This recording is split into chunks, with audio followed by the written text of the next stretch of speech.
سورہ ملک پر بات چل رہی تھی، اللہ نے پیدا کیا لیبلوکم ایکم احسن عملا، کہ اللہ نے تمہیں بنایا، موت اور زندگی کو بنایا، وہ دیکھنا چاہتا ہے تم میں سے زیادہ اچھا عمل کون کرتا ہے۔ وَهُوَ الْعَزِيزُ الْغَفُورُ، اور وہ زبردست غالب بھی ہے، گناہگاروں کو سزا دے سکتا ہے۔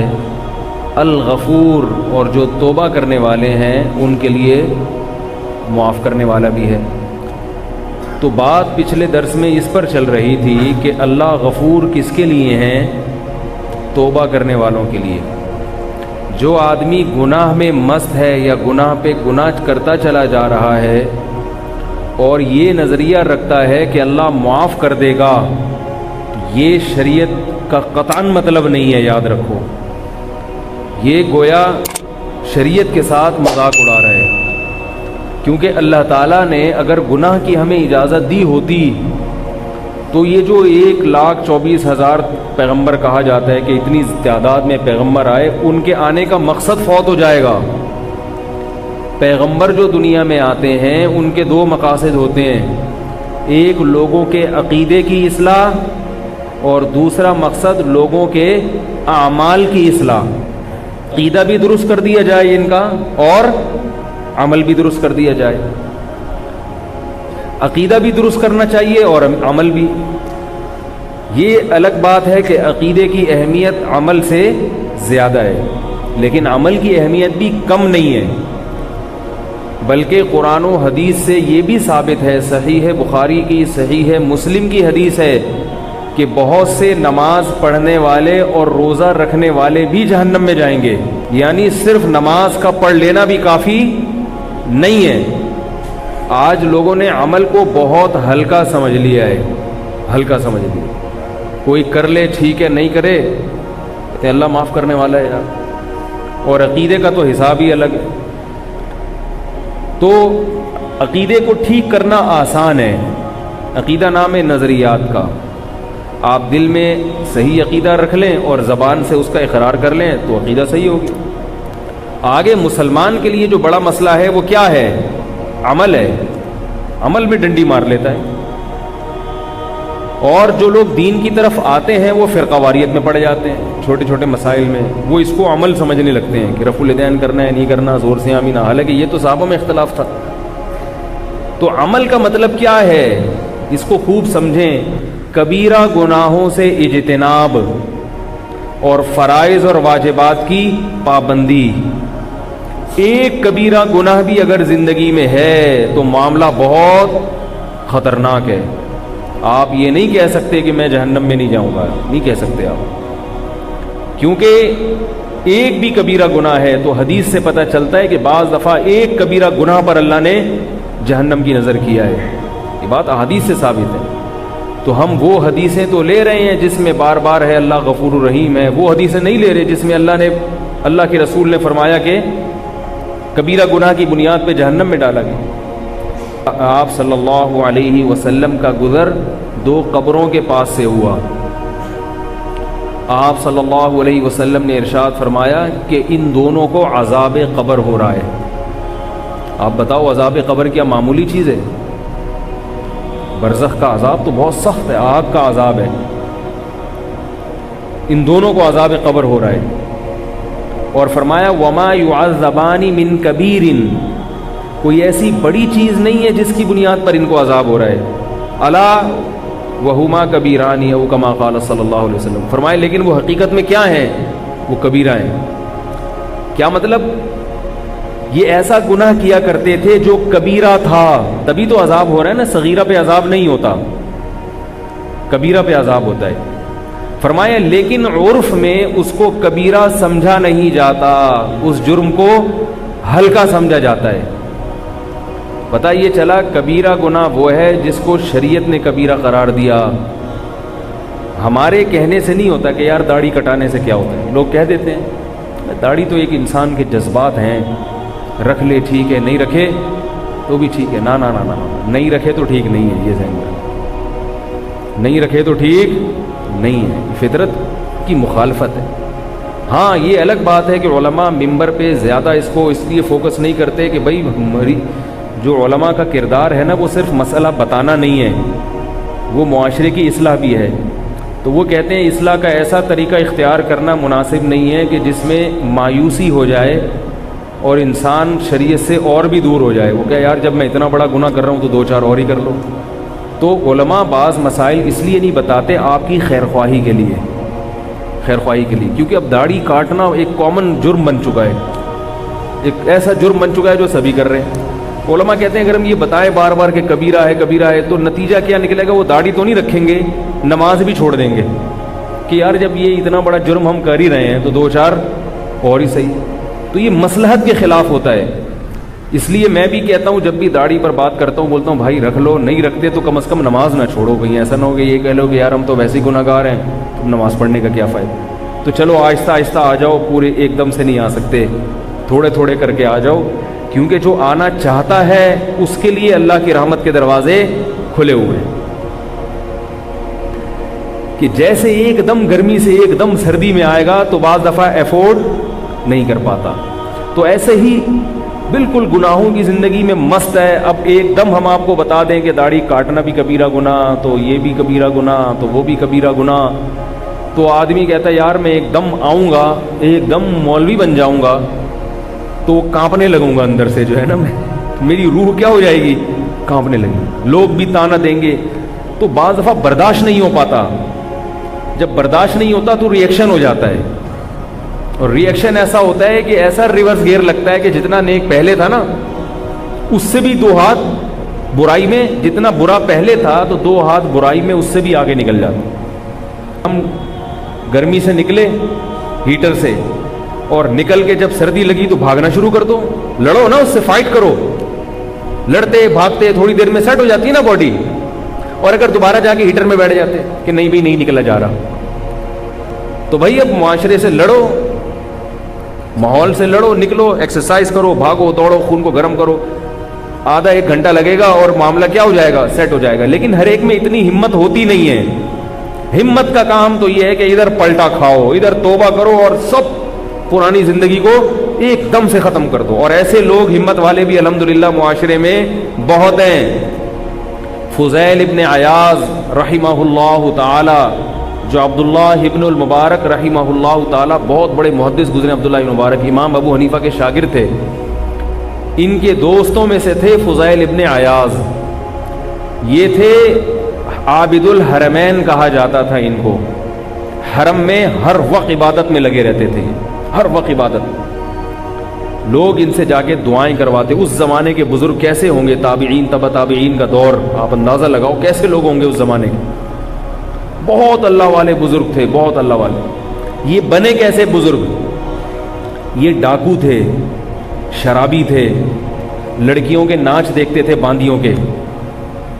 ان ایکٹیویٹیز میں ان کا وقت گزر رہا تھا. شراب بھی، عورت بھی، اور موسیقی بھی.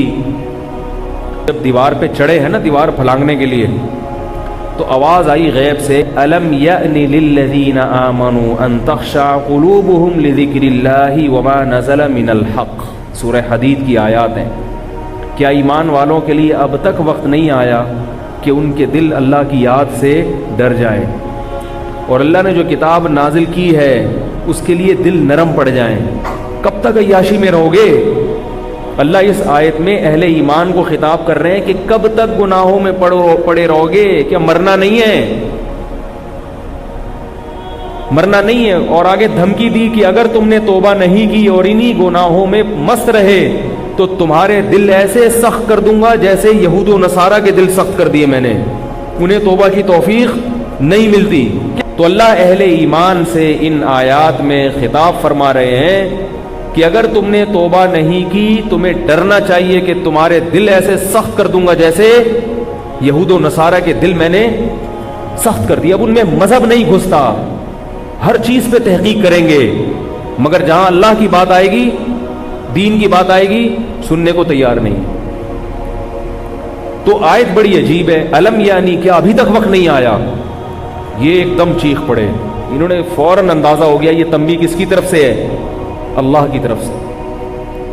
فوراً وہ باجا پھینکا اپنا اور کہا قد آنا یا ربی، قد آنا یا ربی، اے میرے رب آ گیا وقت، بس آ گیا۔ قرآن مجید میں اللہ کا ارشاد ہے نا، اللہ یجتبی الیہ من یشاء ویہدی الیہ من ینیب، جو لوگ اللہ کی طرف آنا چاہتے ہیں اللہ ان کو بھی سیدھا راستہ دکھاتا ہے، اور بعض ایسے ہیں کہ جن کو زبردستی لے آتا ہے۔ بھئی اللہ تو بادشاہ ہے نا، جو اللہ کی طرف آنا چاہے گا اللہ فرماتے ہیں اس آیت میں اس کو تو لازمی ہدایت دوں گا، جو نہیں آنا چاہتے ان کو ہدایت نہیں دوں گا۔ لیکن بعض لوگ ایسے ہیں جنہوں نے ارادہ نہیں کیا ہوتا آنے کا، مگر میں ان کو اپنی رحمت سے گھسیٹ لیتا ہوں، تو یہ انہی لوگوں میں سے تھے۔ یجتبی الیہ من یشاء، جس کو چاہتا ہے ہدایت دے دیتا ہے۔ اس لیے ہمارے اکابر فرمایا کرتے تھے کہ اللہ سے یوں دعا مانگا کرو کہ اے اللہ میں چاہوں یا نہ چاہوں تو پیشانی کے بالوں سے پکڑ کر زبردستی لے آ مجھے، جیسے عمر ابن خطاب کو لے آیا۔ حضرت عمر جو ہدایت ملی ہے وہ تو نبی نے دعا مانگی تھی نا، نبی دعا مانگی اللہ ابو جہل کو یا عمر بن خطاب میں سے کسی ایک کو ہدایت دے دے، تو ان کو ہدایت مل گئی حضرت عمر کو، تو یہ نبی کی دعا کی برکت سے ملی نا ہدایت۔ تو حضرت عمر رضی اللہ تعالی عنہ کو ہدایت کیسے ملی؟ نبی کی دعا سے۔ اللہ یہ بتانے کے لیے کہ اس کائنات میں میری چلے گی تمہاری نہیں چلے گی۔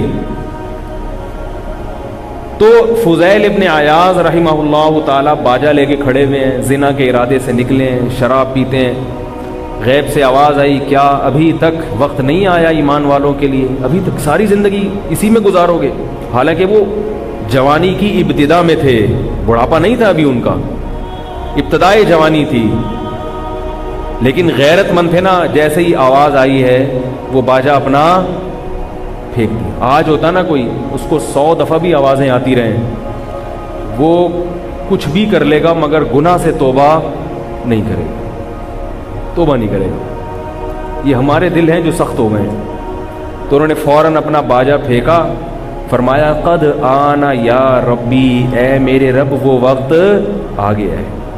دیکھو ایمان بڑی نعمت ہے، ایمان کہیں نہ کہیں کام آ جاتا ہے۔ قرآن پر یقین تو تھا نا کہ اللہ کا کلام ہے، اور بچپن میں پڑھا ہوا بھی تھا، ورنہ آج نوجوانوں کا حال یہ ہو گیا ہے قرآن کی آیت سنتے ہیں ان کو یہی نہیں پتہ چلتا یہ قرآن کی آیت ہے یا کوئی تعویذ ہے یا کیا ہے، اتنا دین سے دور ہو رہے ہیں۔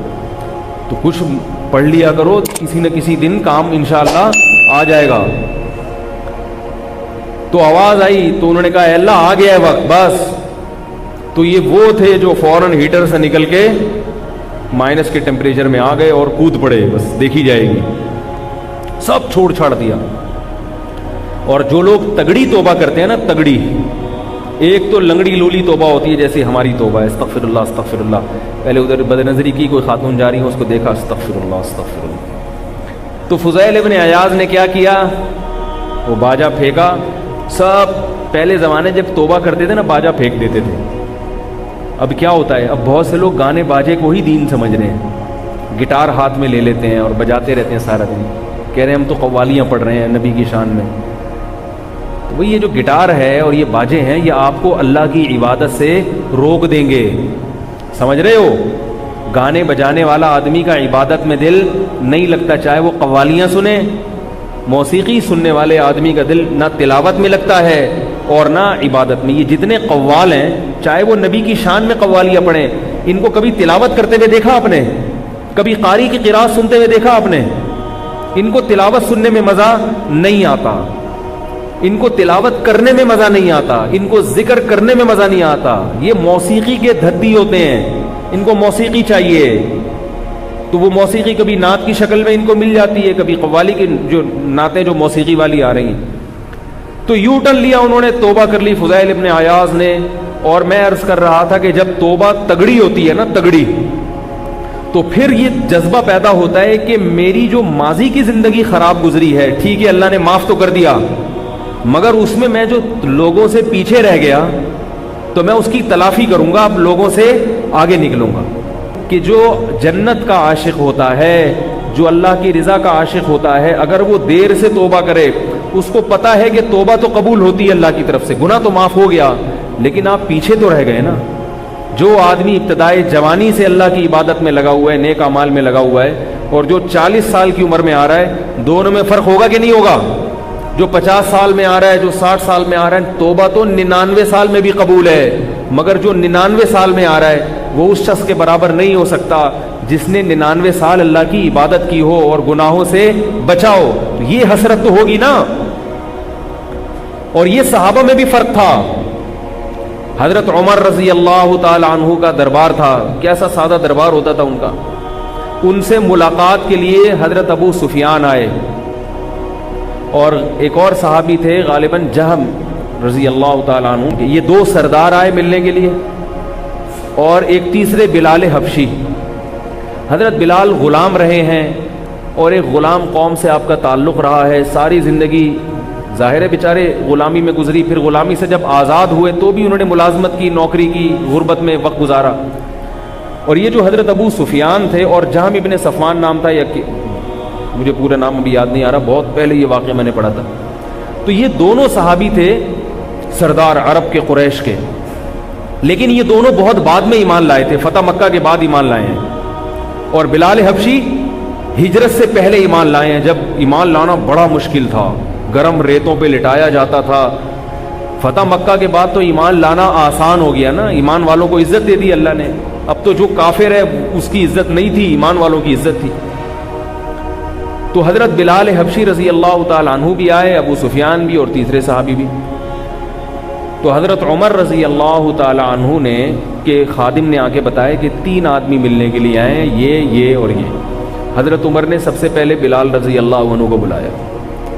سب سے پہلے کس کو بلایا؟ تو حضرت ابو سفیان کو غصہ آیا۔ انہوں نے کہا کہ عجیب زمانہ آ گیا ہے کہ غلاموں کو سرداروں پہ ترجیح دی جا رہی، ہم عرب کے قریش کے اونچے لوگ ہیں اور بلال غلام ہیں، وہ پہلے چلے گئے، ہم بعد میں، کیسا زمانہ۔ تو ان دوسرے صحابی نے حضرت سفیان سے کہا کہ اے ابو سفیان، جب اسلام کمزور تھا تو بلال نے محمد صلی اللہ علیہ وسلم کا ساتھ دیا، اور ہم نے محمد صلی اللہ علیہ وسلم کی مخالفت کی، اور جب اسلام کو اللہ نے عزت دی تو ہم محمد صلی اللہ علیہ وسلم کے اس وقت ساتھی بنے۔ اور بھی بہت ساری باتیں کی انہوں نے۔ تو کہا کہ اب یہ مت سوچو، یہ جو الفاظ ہیں نا یہ ہیں اصل سمجھنے کے، اب یہ دیکھو کہ دنیا میں اللہ نے بلال کو یہ ہم پہ عزت دے دی ہے، آخرت میں بھی ہوگی یہ، اور آخرت کی عزت دنیا سے بہت زیادہ ہے۔ اب اس کی فکر کرو کہ ہم سے جو ماضی میں غلطیاں ہوئی ہیں، ہم نے محمد صلی اللہ علیہ وسلم کی جو ساری زندگی مخالفت کی اور اس وقت نبی کا ساتھ نہیں دیا، اب اس جرم کی اور اس غلطی کی تلافی کی کوشش کرو تاکہ قیامت میں اتنا فرق نہ ہو ہمارے اور بلال کے درمیان۔ دنیا میں یہ ذلت برداشت نہیں ہو رہی تو آخرت میں کیسے ہوگی؟ لہٰذا اب کچھ ایسا کرو، اسلام کے لیے ایسا کرو کہ جو ہم سے ماضی میں کوتاہیاں ہوئی ہیں ان کی کیا ہو جائے؟ تلافی۔ دیکھو اتنے سے واقعے سے سبق حاصل ہو گیا نا ان کو۔ جس کا دل زندہ ہوتا ہے، ضمیر مردہ نہیں ہوتا، وہ دنیا کے واقعات سے عبرت حاصل کرتا ہے، وہ دنیا کی گرمی سے جہنم کی گرمی کا سوچتا ہے، وہ دنیا کی ذلت کے بارے میں دیکھتا ہے کہ یار یہ اس میں میرا منہ سیاہ ہو گیا، آخرت میں کیا ہوگا جب اللہ سارے گناہ کو جو ہے نا لوگوں کے سامنے ظاہر کر دیں گے۔ تو انہوں نے کیا کیا؟ حضرت ابو سفیان سے کہا کہ چھوڑو مدینہ کو، اور اسلامی سرحدوں پہ جو جہاد ہو رہا ہے، مسلمان فوجیں جو پوری دنیا میں غیر مسلم اسلام دشمن قوتوں سے جنگ میں مشغول ہیں، اب ساری زندگی اللہ کی راہ میں لڑ کے گزارو۔ نہیں یاری بات، اب بھی قربانی دینے کا موقع ہے، اللہ کی راہ میں نکلو اور جہاد کرو، لڑو، قربانیاں دو۔ ابو سفیان رضی اللہ تعالیٰ عنہ اور وہ دوسرے صحابی، وہ دونوں شام کی سرحدوں کی طرف نکل گئے۔ پھر ایسی لڑائیاں لڑیں حضرت ابو سفیان نے۔ یہ بعض لوگ حضرت ابو سفیان پہ بڑا کیچڑ اچھالتے ہیں، رافضی لوگ ایسے طنز کرتے ہیں، اللہ کی پناہ، کہتے ہیں یہ تو حضرت معاویہ کے والد ہیں نا حضرت ابو سفیان، تو جن کو معاذ اللہ حضرت معاویہ سے چڑھے ان کو معاذ اللہ حضرت ابو سفیان سے بھی چڑھے۔ کہتے ہیں یہ تو دیر سے ایمان لائے تھے، یہ تو نبی کی مخالفت۔ بھائی ایمان لے آئے تو نبی نے ان کا ایمان قبول کر لیا کہ نہیں کر لیا؟ اور پھر انہوں نے توبہ کیسی کی ہے, پھر نکل گئے سرحدوں پر. پھر ایسی ایسی جنگوں میں حضرت ابو سفیان نے کارنامے کیے ہیں. ایک جگہ لڑائی تھی, حضرت ابو سفیان اپنی بیوی کو بھی لے گئے. کیوں لے کر گئے؟ اس لیے کہ اتنی سخت لڑائی تھی, رومیوں نے حملہ کیا تھا, ڈر یہ تھا کہ ہمارے قدم اکھڑ جائیں گے. حضرت ابو سفیان کو کیا ڈر تھا؟ اس جنگ میں خالد ابن ولید رضی اللہ تعالیٰ عنہ سپہ سالار تھے, اور یہ بھی بڑے بڑے صحابہ تھے. رومیوں کی تعداد اتنی زیادہ تھی کہ صحابہ کو ڈر تھا کہ اس میں اسباب کی دنیا میں فتح کی امید نہیں ہے. تو اپنی گھروں کی عورتوں کو, بیویوں کو لے گئے, پہاڑ پہ پیچھے کھڑا کر دیا کہ ہم جب پیچھے بھاگے نا تو ہمیں تانے دینا. عورت کا تانا سن کے مرد کو کیا ہوگا؟ غیرت جاگے گی اندر ہمارے کہ یار ہماری بیویاں نہیں چھوڑیں گی ہمیں گھروں میں. وہ بیویاں بھی کیسی تھی یار, دیکھو ہم اپنی بیویوں کو لے جاتے, واپس بھاگتے بھی کہتے آ جاؤ آ جاؤ, ہم تو پہلے ہی کہہ رہے تھے نہیں جاؤ بھائی, ہم تو پہلے ہی کہہ رہے تھے نہیں جاؤ, ہمیں بیوہ کرانے کا شوق ہے. ایسا ہی ہوتا نا. تو یہ بیویاں نہیں, ہم بھی ایسے ہی ہیں, ہم جاتے ہی نہیں. ہم کہتے ہیں بیگم ہمیں روک لو, ہمیں جانے ہی نہیں, تبلیغ میں نہیں جانے دیتی, جہاد میں کہاں سے جانے دیں گی. آج کل خواتین بیچاری جو ہے نا وہ سبھی ایک جیسے, میں خواتین کی برائی نہیں کر رہا, مرد میں بھی جذبہ ختم, عورتوں میں بھی جذبہ ختم. تو وہ صحابیات تھیں. تو حضرت ابو سفیان اپنی زوجہ حضرت ہندا کو لے گئے, بڑی شاعرہ تھی, عرب کی عورتیں شاعری بہت کرتی تھیں. حضرت عائشہ رضی اللہ تعالیٰ عنہ بڑی شاعرہ تھی, عرب کی عورتوں میں شاعری بہت تھی, عرب کے مردوں میں شاعری بہت تھی. ایسی ایسی شاعر عورتیں گزری ہیں, جب ہم ان کا کلام پڑھتے ہیں ہم حیران ہوتے ہیں کیسے جاہل تھے, مگر شاعری میں کیسی ان کو عبور حاصل تھا. تو یہ لے گئے تو وہی ہوا, پاؤں اکھڑ گئے. جب پیچھے بھاگنے لگے ہیں تو ان عورتوں نے تانے دینا شروع کی. حضرت ہندا نے شاعری کرنا شروع کی اور کہا کہ ابو سے دکھاؤ نا, مرد اصل میں وہ ہوتا ہے جو میدان جنگ میں ہوتا ہے. کتنا بڑا تانا ہے. اگر حضرت ابو سفیان بھاگ کے آ جاتے اس جنگ میں اور بیوی نے یہ تانا بھی دیا ہوتا نا, تو انہوں نے کہا نہیں نہیں بھائی واپس جاؤں گا, مر جاؤں گا, بیوی سے یہ تانا برداشت نہیں ہے, گھر کس منہ سے جاؤں گا بھائی.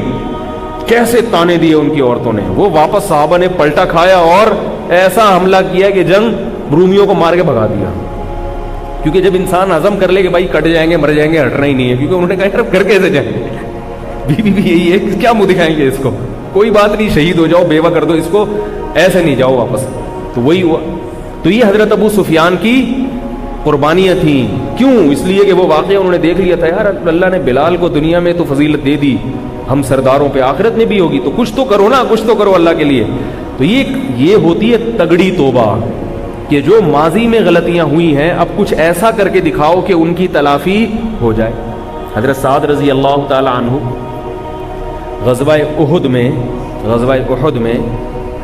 غزوہ بدر میں صحابی جو ہے نا حضرت سعد شریک نہیں ہو سکے. اب غزوہ بدر میں مسلمانوں نے بڑی قربانیاں دیں, تو غزوہ احد کا جب موقع آیا تو انہوں نے کہا کہ اے اللہ میں بدر میں شریک نہیں ہو سکا تھا, اگر تو نے مجھے دوبارہ جہاد میں شرکت کا موقع دیا, لا یرین اللہ ما اصنع, اے اللہ تو دیکھے گا میں کیا کر کے دکھاتا ہوں. یہ ایک جذبہ تھا, یہ کوئی دعویٰ نہیں تھا. اور ایک روایت میں لیرین اللہ ما اصنع, اللہ دکھائے گا انشاءاللہ میں کیا کرتا ہوں. کیونکہ ان کو یہ افسوس تھا کہ میں بدر میں شریک نہیں ہوا, بدری صحابہ میں میرا نام نہیں آیا. وہ اتنا جو اس میں شریک تھے وہ تو ہم سے آگے نکل گئے, اب میں کیا کروں. تو وہ یہ نہیں, وہ یہ سوچ سکتے تھے چلو میں احد میں شریک ہو جاؤں گا. ان کو خیال یہ تھا جیسے میں احد میں شریک ہوں گا تو بدر والے بھی تو احد میں شریک ہوں گے نا, تو وہ تو آگے نکل گئے بھائی ہم سے, وہ دو جنگوں میں شریک ہو گئے اور میں ایک میں. تو انہوں نے کہا میں ایک میں شریک ہو رہا ہوں, لیکن یہ ایک ایسی لڑوں گا کہ وہ دو کے برابر ہو جائے گی, ایسی لڑوں گا. نتیجہ کیا نکلا ہے, احد میں شکست ہوئی مسلمانوں کو. جب شکست ہوئی تو اب یقین ہو گیا کہ جو اس کافروں کے مجمع میں جائے گا اس کی موت یقینی. تو سعد رضی اللہ تعالیٰ عنہ نے کیا کہا, کھجوریں کھاتے ہوئے پھینک دی اور کہا کہ میں نے اللہ سے منت مانی تھی کہ میں اللہ کو وہ کر کے دکھاؤں گا کہ اللہ بھی دیکھے گا. اور جا کے تلوار لے کر دشمن کے مجمع میں گھسے ہیں, اتنا لڑے ہیں بہادری سے, اور اتنی تلواروں کی چوٹیں کھائی ہیں, لڑتے لڑتے شہید ہو گئے. یہ حال کر دیا دشمن نے ان کو قتل کر کے, تلواریں چلا کے, کہ ان کو پہچاننا ممکن نہیں تھا, چہرہ مسخ ہو گیا ان کا. ان کی بہن نے انگلیوں کے پورے سے پہچانا ہے ان کو. کس سے پہچانا ہے؟ انگوٹھے سے. جیسے شکل سمجھ میں نہیں آ رہی ہوتی تو کس سے؟ اور کہتے ہیں 90 سے زیادہ زخم تھے تلوار کے. اس پر قرآن مجید کی آیات نازل ہوئیں.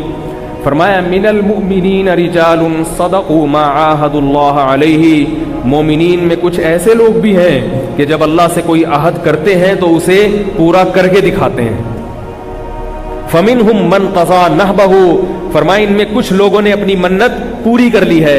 ومنہم من ينتظر. اور کچھ ایسے ہیں جو بھی انتظار میں بیٹھے ہیں. اس میں اللہ نے بتا دی اور بھی کچھ صحابہ ہیں جو انتظار میں ہیں کہ اللہ بدر میں شریک نہیں ہوئے, ہمیں موقع دے, ہم کر کے دکھائیں گے قربانی. تو اللہ فرماتے ہیں کچھ ابھی انتظار کر رہے ہیں, وہ بھی کریں گے پوری, اور کچھ اپنی نظر پوری کر چکے ہیں. تو فضیل ابن عیاض نے جو توبہ کی وہ کیسی تھی؟ یو ٹرن لے لیا, اور یو ٹرن بھی لیا, اور یہ بھی کہ بھائی ماضی میں جو کوتاہیاں ہوئی ہیں نا ان کی بھی تلافی کروں گا. تو اب تلافی کیسے ہوگی؟ بیت اللہ میں جا کے اللہ کی عبادت شروع کر دی. اتنی عبادت کیا کرتے تھے کہ ان کا لقب پڑ گیا, نام سے لوگ نہیں جانتے ان کو, عابد الحرمین. کوئی کہتا ہے نا بھائی کہاں, بھائی وہ حرمین میں جو بندہ ہے نا عبادت کرتا ہے وہ. آج لوگ حرمین جاتے ہیں, عبادت کے علاوہ سب کچھ کرتے ہیں. ایک آدھ دفعہ طواف کر لیں گے تھوڑا سا یوں گھوم کے. میں بھی نالائق ہوں, میں کوئی یہ نہیں کہہ رہا کہ میں اپنی تعریفیں کر رہا ہوں کہ میں نہیں کرتا, ہم سب ایک جیسے ہی ہیں. حرم میں جا کے عبادت نہیں ہوتی. ہاں آئے ہو بھائی عبادت کرنے کے لیے آئے ہو, لیکن عبادت میں دل لگے گا تو کرے گا نا, دل ہی نہیں لگتا. ایسے دل ہمارے خشک ہو گئے ہیں کہ وہاں بیت اللہ میں کھڑے ہو کر بھی نماز میں دل نہیں لگتا. یہ تو دل کی سختی ہے بھائی, اس کو تو ختم کرنا چاہیے. تو اور یہ ختم پتہ کیسے ہوتی؟ جس کام کا دل نہیں چاہ رہا ہو نا اس کو کرنا شروع کر دو تو دل چاہنا شروع ہو جائے گا انشاءاللہ. اس لیے علماء کیونکہ مصلح بھی ہوتے ہیں علماء, اس لیے کہتے ہیں بھائی یکدم نہیں آ سکتے, تھوڑا تھوڑا کر کے آ جاؤ. داڑھی رکھی نہیں جا رہی تو چلو پہلے نماز پہ آ جاؤ, 5 ٹائم نماز پڑھ لو. کیا خیال ہے؟ شلوار ٹخنوں سے اوپر نہیں کی جا رہی تو چلو پہلے نماز میں کر لو, پھر تھوڑا محلے میں جا کے شروع کر دو, آفس میں سب سے آخر میں آہستہ آہستہ آہستہ آہستہ, پھر آفس میں بھی شروع کر دینا. کیا خیال ہے؟ تو آہستہ آہستہ آ جاؤ. آتا ہے جو اللہ کی طرف ایک بالش آتا ہے, اللہ اس کی طرف ایک ہاتھ آتے ہیں. جو اللہ کی طرف ایک ہاتھ آتا ہے اللہ اس کی طرف 2 ہاتھ چل کے آتے ہیں. جو اللہ کی طرف چل کر آتا ہے اللہ اس کی طرف دوڑ کے آتے ہیں. تو ایک دفعہ رخ چینج کر لو گے تو کچھ کام آپ کرو گے اور باقی کام کون کرے گا؟ اللہ کرے گا. لیکن پہل آپ کو کرنی پڑے گی. حدیث میں یہ نہیں آتا کہ اللہ دوڑ کے آتا ہے تو بندہ چل کے آتا ہے, نا. حدیث میں آتا ہے بندہ چل کے آئے گا اللہ کی طرف تو اللہ اس کی طرف دوڑ کے. پہل کس کو کرنی ہے؟ بندے کو کرنی ہے, کیونکہ اللہ نے ہی پہل کر لی تو پھر ہماری آزمائش نہیں ہے نا. کچھ ہم کریں گے اور زیادہ پھر کون کرے گا؟ یہ نہیں کہ کچھ ہم کریں گے تو کچھ اللہ کرے گا, نہیں. اللہ کہہ رہے کچھ تم کرو, بہت زیادہ میں کر لوں گا. تو کتنی بڑی اللہ کی رحمت ہے میرے بھائی. تو توبہ کیے بغیر, گناہوں سے بچے بغیر, غفور الرحیم اور اللہ کی رحمت اور جنت, یہ باتیں سوچنا حماقت ہے. کیونکہ اللہ نے پیغمبروں کو بھیجا ہے تاکہ لوگ گناہوں سے توبہ کریں. تو میں وہ قبر کا قصہ سنا رہا تھا کہ رسول اللہ صلی اللہ علیہ وسلم نے فرمایا کہ ان دونوں کو عذاب ہو رہا ہے کبیرہ گناہ کی بنیاد پر, مگر اس کو کبیرہ سمجھا نہیں جاتا. فرمایا ان میں سے ایک وہ تھے جو پیشاب کی چھینٹوں سے بچتے نہیں تھے, اور دوسرے وہ تھا جو چغلیاں لگایا کرتے تھے. لڑائی ادھر کی ادھر, ادھر کی ادھر. میاں بیوی کو لڑوانا تو بہت ہی بڑا جرم ہے اللہ کے بندو. تو شیطان اس پر عمل پہ اتنا خوش ہوتا ہے, حدیث میں آتا ہے کہ شیطان کسی عمل سے اتنا خوش نہیں ہوتا جتنا اس بندے سے خوش ہوتا ہے جو میاں بیوی کو لڑوا کے آئے. ادھر کی ادھر, ادھر کی ادھر, خام خام میں ان کو رہنے دو, چلو ایک غلط ہے تو غلط ہی, جب خوشی سے ہنسی خوشی زندگی گزار رہے ہیں تو تمہیں کیا ضرورت ہے ان کو لڑوانے کی. پاس لوگوں کی کلپس آتے ہیں کہ سعودی عرب کے بادشاہ نے امریکہ کے ساتھ یہ کیا, اتنے اس کو کروڑوں روپے کے تحفے دے دیے. میں کہتا ہوں غلط کیا. سعودی عرب کے بادشاہ کو ایسا نہیں کرنا چاہیے. امریکہ کی غلامی میں بہت ہی زیادہ آگے نکل گئے ہیں یہ لوگ, واقعی غلط کر رہے ہیں. کروڑوں روپے کے اس کو ڈونلڈ ٹرمپ کو ہدایہ دے دیے, اس کی تعریفیں اور پتہ نہیں کیا کیا ان کے پیچھے جا رہے ہیں. لیکن اس کے باوجود اگر سعودی عرب میں وہاں حکمرانوں کے خلاف قوم کھڑی ہو گئی تو اس کا فائدہ نہیں ہوگا, اس کا نقصان ہوگا, اس کا نقصان ہوگا. سعودی عرب ٹوٹ جائے گا, یہاں روافظ کا قبضہ ہو جائے گا, حرمین ہمارے ہاتھ سے نکل جائے گا, بڑے خطرات ہیں. تو بھائی ٹوٹنے نہ دو کسی چیز کو، بھائی جیسے تیسے ہیں، بس زبان کی حد تک اعتراض، بھائی سعودیہ کے بادشاہ کو ایسا نہیں کرنا چاہیے تھا، لیکن بہرحال رہنے دو. کیونکہ تو میں وہ قبر کا قصہ سنا رہا تھا کہ رسول اللہ صلی اللہ علیہ وسلم نے فرمایا کہ ان دونوں کو عذاب ہو رہا ہے کبیرہ گناہ کی بنیاد پر، مگر اس کو کبیرہ سمجھا نہیں جاتا. فرمایا ان میں سے ایک وہ تھے جو پیشاب کی چھینٹوں سے بچتے نہیں تھے، اور دوسرے وہ تھا جو چغلیاں لگایا کرتے تھے. پھر آپ صلی اللہ علیہ وسلم نے شاخ رکھی ہری، فرمایا جب تک یہ ہری ہے لعلہ یخفف عنہما، شاید ان پر عذاب کم ہو جائے. تو اب یہاں ایک بات ہے، یہ یاد رکھو قبروں پہ ہری شاخیں لگانا جائز نہیں ہے، یہ نبی کی خصوصیت تھی، کیونکہ کسی صحابی سے یہ ثابت نہیں ہے کہ انہوں نے قبر پہ درخت لگایا ہو یا شاخ لگائی ہو. تو یہ غلط ہے، لوگ قبروں پہ درخت لگا دیتے ہیں. درخت لگائیں گلی محلے میں جہاں پبلک ہوتی ہے. مردے پبلک کے حکم سے خارج ہو گئے ہیں. آپ کہیں گے وہاں بھی تو بہت زیادہ پبلک ہے، لیکن ان بیچاروں کو درختوں سے کوئی فائدہ نہیں ہوتا، وہ تو خود درخت کی کھاد بن جاتے ہیں بیچارے.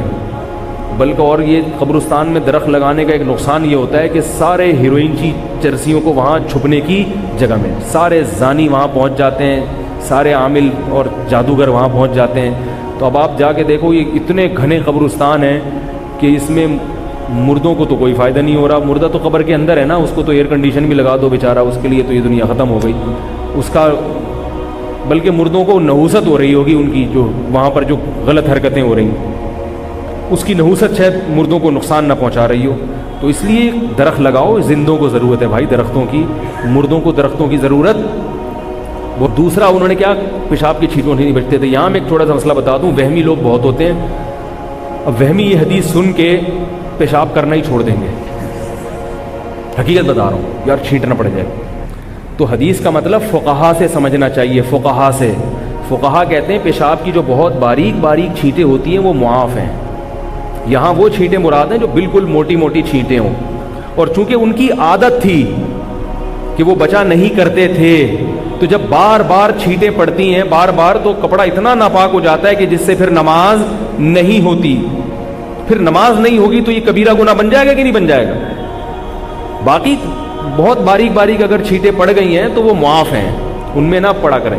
خواتین جو گھروں میں بچوں کے پیشاب کا خیال نہیں کرتی، بچوں نے گدوں میں پیشاب کر دیا، کارپٹ پہ پیشاب کر دیا، خواتین اس کو صاف نہیں کرتی. جو نہیں کرتی ان کی بات کر رہا ہوں. تو اب کیا ہوتا ہے، اسی پہ لوگ آ کے بیٹھ رہے ہوتے ہیں، اسی پہ گیلے پاؤں لے کے چل رہے ہوتے ہیں. تو یہ وعید ان لوگوں کے لیے بھی ہے، سمجھ رہے ہو. خواتین کو چاہیے کہ کچھ کام پیمپر کرے گا، کچھ آپ بھی کر لیں.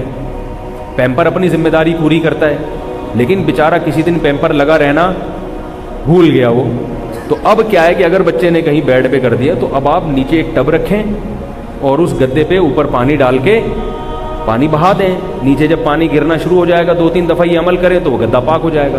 اب اس سے خواتین کہتی ہیں تو گیلا ہو جائے گا، تو وہ تو ہو گیا نا پیشاب سے گیلا. کتنا آسان طریقہ ہے پاک کرنے کا. ہم یہ تھوڑی کہہ رہے ہیں گدا اٹھا کے لے جاؤ اس کو ڈرائی کلینر کو دو. جہاں پیشاب لگا ہوا ہے نیچے ایک ٹب رکھا، گدے کے بیڈ کے نیچے ٹب رکھا، اوپر جگ ڈالا پانی سے، جگ یا لوٹا کوئی بھی چیز ہو، 2-3 دفعہ اس کو ایسے کیا تو وہ جب آر پار ہونا شروع ہو جائے گا تو پاک ہو جائے گا. کارپٹ پہ اگر پیشاب ہو گیا ہے، کارپٹ کو نیچے سے آپ لے جائیں، کوئی ٹب رکھ دیں کارپٹ کے نیچے، اوپر اس کے پانی ڈالیں، تو وہ پانی جب نیچے بہنا شروع ہو جائے گا تو کارپٹ کیا ہو جائے گا، پاک ہو جائے گا. کیا خیال ہے. پلاسٹک پہ اگر پیشاب ہو گیا ہے، پلاسٹک ہے اس پہ اگر پیشاب کر دیا ہے، تو اب اس میں نیچے گدا وہ نہیں رکھ سکتے ٹب. تو اس کا طریقہ یہ ہے کہ پوچھا لیں، اسے اس پیشاب پہ خشک کریں، پھر اس پوچھے کو پانی سے دھو کے نچوڑیں، پھر دوبارہ اس پیشاب پہ 3 دفعہ یہ عمل کریں گے تو پلاسٹک کیا ہو جائے گا، پاک ہو جائے گا. اور اگر سیمنٹ کا فرش ہے اس پہ پیشاب ہو گیا تو جب تک گیلا ہے ناپاک ہے، جب وہ سوکھ جائے گا تو خود بخود بول لو بھائی پاک ہو جائے گا. کیونکہ سیمنٹ میں چونا ہوتا ہے، وہ جراثیم کو خود بخود ختم کر دیتا ہے. پھر بھی بہتر ہے کہ اس کو دھو لیں. نظافت بھی کوئی چیز ہوتی ہے، کچھ نہیں ہوگا، کوئی قیامت نہیں آئے گی. اگر فرش پہ پیشاب کر دیا ہے تو اس کو بھی، کیونکہ جب تک گیلا ہوگا اس وقت تک تو ناپاک ہوگا نا وہ، تو دھو لیں اس کو اسی وقت. تو تھوڑا سا کام کر لینے سے صحت بھی اچھی رہتی ہے، بچے بھی پاک صاف رہتے ہیں، اور عذاب قبر سے بھی حفاظت ہوتی ہے. سب کو اس کا خیال. حضرت زین العابدین جو تھے نا، مشہور امام گزرے حضرت امام زین العابدین اہل بیت کے، وہ کیا کرتے تھے جب انہوں نے پیشاب کے بارے میں حدیثیں سنی ایک اور حدیث میں آتا ہے استنزہوا من البول فإن عامۃ عذاب القبر منہ، کہ پیشاب سے بچو اس لیے کہ اکثر عذاب قبر کس سے ہوتا ہے؟ پیشاب سے ہوتا ہے۔ اس میں جب انہوں نے یہ عذاب قبر کی حدیثیں سنی تو پھر انہوں نے ایک شیشے کا گلاس رکھ لیا، بوتل، کہ اس میں پیشاب کروں گا تاکہ چھینٹیں نہ پڑیں۔ چند دن یہ عمل کیا، پھر ان کو خیال آیا کہ ما فعل هذا من هو خیر منی، جو مجھ سے بہتر تھے نا محمد صلی اللہ علیہ وسلم، انہوں نے اتنی احتیاط نہیں کی ہے، یعنی وہ تو گلاس میں یا بوتل میں پیشاب نہیں کرتے تھے، تو میں کیوں پھر اتنی زیادہ احتیاط کروں؟ تو اس لیے یہ مطلب نہیں کہ آپ وہمی بن جائیں اور بار بار ٹارچ سے چھینٹیں چیک کرنا شروع کر دیں۔ وہمی کیا کرتا ہے؟ ایک صاحب کا فون آیا، میں صبح اٹھتے ہی اپنی شلوار نا ایسے لائٹ کے سامنے رکھ کے چیک کرتا ہوں، صبح اٹھتے ہی اپنی شلوار، کوئی نشان تو نہیں لگا ہوا، کوئی گندگی نکلی ہو کوئی؟ میں نے کہا کہ یار صبح صبح قرآن کا مطالعہ کیا کرو، مناجات مقبولہ پڑھ لیا کرو، شلوار کا مطالعہ کرنا یہ اچھا کام نہیں۔ کیا خیال ہے؟ صبح صبح اٹھ کے شلوار اسٹڈی ہو رہی ہے، تو باقاعدہ اسٹڈی ہوئی نا، شلوار پڑھی جا رہی ہے باقاعدہ، شلوار میں پی ایچ ڈی ہو جائے گی 1 سال کے بعد، اتنا ماہر ہو جائے گا۔ تو چھوڑ دو یہ کیا گندی حرکتیں، اگر نجاست نظر آ رہی ہے دھو نہیں آ رہی تو بس نماز پڑھو جا کے، اڑ کے جو دیکھنا شروع کر دینا، کوئی لگا تو نہیں۔ اتنا نہیں بنایا شریعت نے مکلف، یہ وہمی اور پاگل ہونے کی علامت ہوتی ہے۔ تھوڑا سا احتیاط کر لو بس، یہ ضرور۔ اللہ زبردست غالب ہے اور اللہ خوب مغفرت کرنے والا ہے ان لوگوں کی جو توبہ کرنا چاہتے ہیں۔ تو میں یہ عرض کر رہا تھا کہ کبیرہ گناہوں میں داڑھی کاٹنا بھی ہے، لیکن علماء اس کو زیادہ اس لیے نہیں بتاتے کہ بہت سے لوگ کاٹ رہے ہیں، لیکن ہے بہرحال کبیرہ گناہ، تو ہمت کر کے رکھنا شروع کر دیں، سمجھ رہے ہو؟ اور سب سے بڑا کبیرہ گناہ تو کیا ہے؟ نماز کا قضا کر دینا، اور حقوق العباد میں سب سے بڑا کبیرہ قتل کرنا انسان کو، اور والدین کو ستانا، یہ اکبر الکبائر ہیں، یعنی کبیرہ میں بھی جو بڑے کبیرہ گناہ ہیں۔ تو ہماری ذمہ داری ہے ہم گناہوں سے توبہ کریں اور فرائض اور واجبات کو آسان طریقے سے پورا کریں، یہ پورے اسلام میں داخل ہونا پڑے گا۔ پھر کوئی کوتاہی ہو تو اللہ سے توبہ کر لیں، پھر دوبارہ کوتاہی ہو جائے پھر توبہ کر لیں، پھر کوتاہی ہو جائے پھر توبہ کر لیں، یہ طریقہ رہے گا تو پھر اللہ تعالیٰ کے وعدے ہیں، اللہ تعالیٰ کی طرف سے خوشخبریاں ہیں، نہیں تو پھر خوشخبریاں نہیں ہیں، یہ ہماری غلط فہمیاں ہیں جن کو ہم خوشخبریاں سمجھ رہے ہیں۔ اللہ تعالیٰ ہم سب کو صغائر کبائر گناہوں سے بچنے کی توفیق